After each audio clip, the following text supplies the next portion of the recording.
Welcome to the Fulfilled After 50 podcast. We are your hosts, Alice and Carol. Join us each week for your fun dose of inspiration and healthy tips you can use every day so you can live the healthy and fulfilled life you desire and deserve.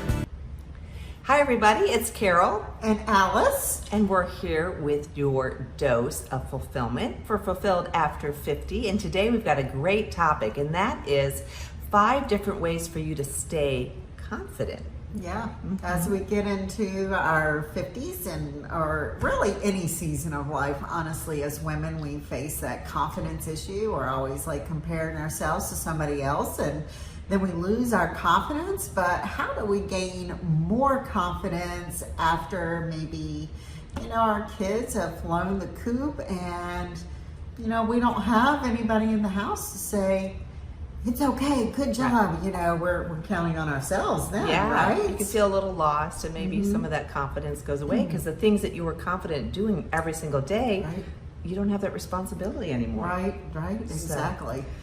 So the first thing is if you try something new, like trying something new every single day, it puts off a chemical in your brain. It's called myelin. And it actually helps stave off dementia as we get older, because when you try something new, you're actually causing your brain to think about it. Right. And then it excites you. You're thinking about learning something new, and it's exciting when we learn something new that we've never learned before, and it challenges us. Right. And it doesn't have to be anything expensive. It could just be trying a new, maybe you've never done Sudoku. That is challenging for me. Yeah, I do like that. I do it mainly when I'm traveling, just to keep me active. On the plane or something. But it might even be, perhaps you're someone who hasn't worked much with electronics, and you want to really learn some more about your computer. This little thing called the Google search bar? Right. Tons of stuff to learn. You can learn that. You can actually learn some of the skills that we talk about a lot: meditation, journaling, yoga. You can go on your phone, pull up just search anything that you want to do, and it'll come up, and you can try something new. Yeah, I love that. But the second thing to gain confidence is do something out of your comfort zone.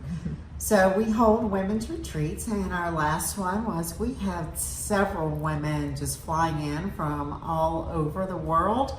And that causes you to come out of your comfort zone. When you are flying by yourself, coming into a group where you don't know a single person, it's like that causes like those butterflies and stuff in your stomach, right? It's anxiety producing and really gets you out of your comfort zone for sure. Exactly. And then you get thrown in with this group of women, and we start activities that you've never done before, and so you're not only out of your comfort zone just being there, but then you get challenged in more ways. Exactly. Yeah, it builds your courage up. So one of the women I know, she said that she doesn't fly very much at all. She's flown like 5 times, and each time it not only it builds her confidence, but also your courage. Right. So the confidence and the courage go together. That's right. Yeah. The third thing to build your confidence is retry something that you maybe have tried in the past. Maybe you didn't do as well at it. Then retry it again. You never know, how you may succeed this time at it. A different phase of life. And have you tried something that you think maybe you'll try again? I do that with workouts. The first time you do it, it's really uncomfortable. You feel awkward. You feel uncoordinated. It's just not pleasant at all. Yeah. And then I think to myself, I probably shouldn't write it off just from that one experience. I should probably try it again. Yeah. And I know I learned something new about Alice at our retreat. What did you learn? I learned that she has a intense fear of heights. I do. What'd we do? We went up 440 steps. Was that 220 up and back? I think it was 220 up and back. 220 up and back. But it was up there. It was up there. And then I wanted her, I didn't know this, so I'm like, come on, let's take a picture. Let's go to the edge. Let's look down. And she was like, nope, not happening. And I was like, what? She was a wall hugger. Yes. So I got her to move out just a little bit for a couple photo ops, but it was not much. So you have to go retry that. Yes. So I have to get over that fear, and that might be a good place because it's a beautiful place. Actually, it's the Currituck Lighthouse in the Outer Banks. So I will have to go try that. Yeah, it was a great view, great weather. A little windy, but it was good. Yeah, it was so beautiful. Yeah. So the fourth thing to give yourself confidence is to give yourself a challenge.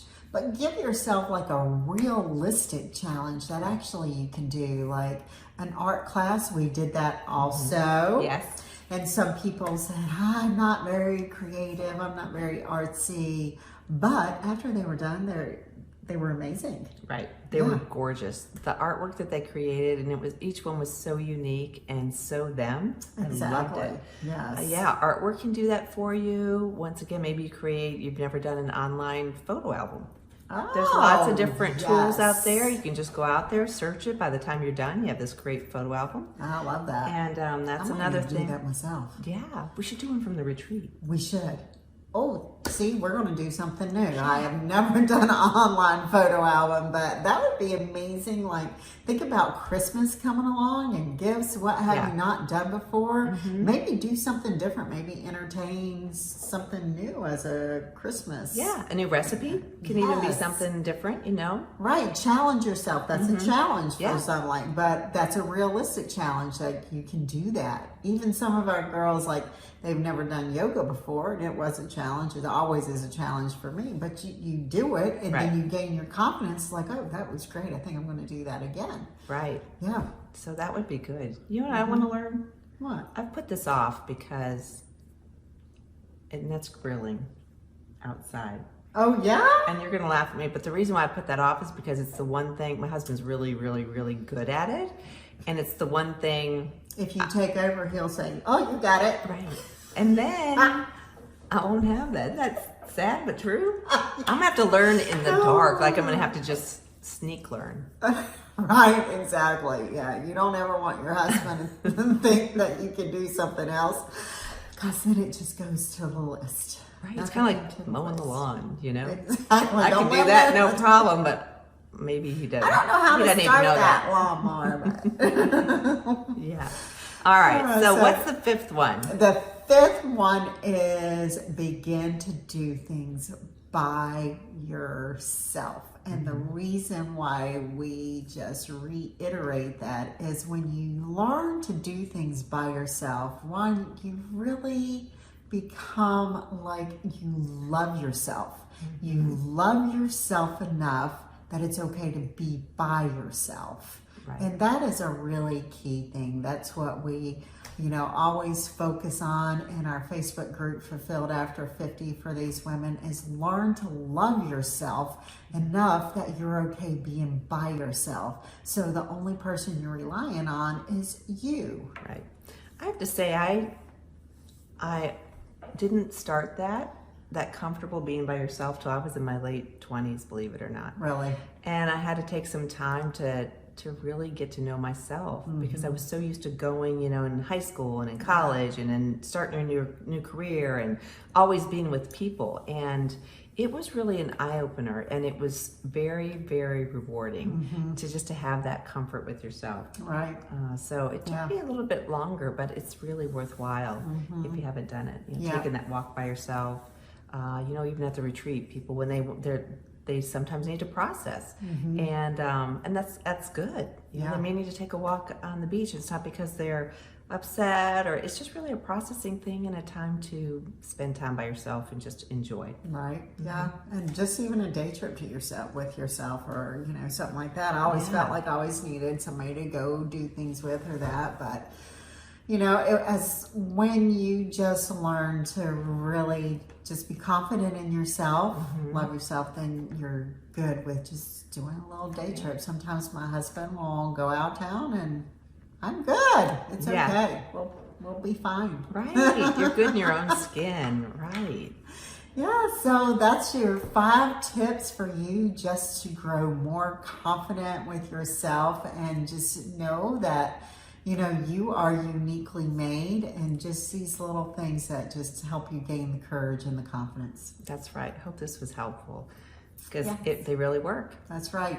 So if you haven't subscribed to our podcast, hit subscribe, and we are here every week for you with a different subject, a topic. If there's something that you think we haven't covered or you'd love to hear, just drop us a comment below, and we'd love to do a podcast for you. That's right. We would love that. And if you're not a part of our free Fulfilled After 50 group on Facebook, what the heck? Come on over. It's at Fulfilled After 5050, right on Facebook. And the cool thing is you do meal prep. We do meal prep. We Lots do of- giveaways. we just did a giveaway today for our group. Everybody got a really cool, those that participated in the challenge got a really cool Fulfilled After 50 journal. And so we're always doing something fun, different, inspiring, and really it's a true sisterhood that's we're honored to be leading. Yes, indeed. And if you want to find out some other things that we do, go to fulfilledafter5050.com, and we have everything there too. So we hope you have a great, great day. We'll see you here next week. All right, take care. Bye.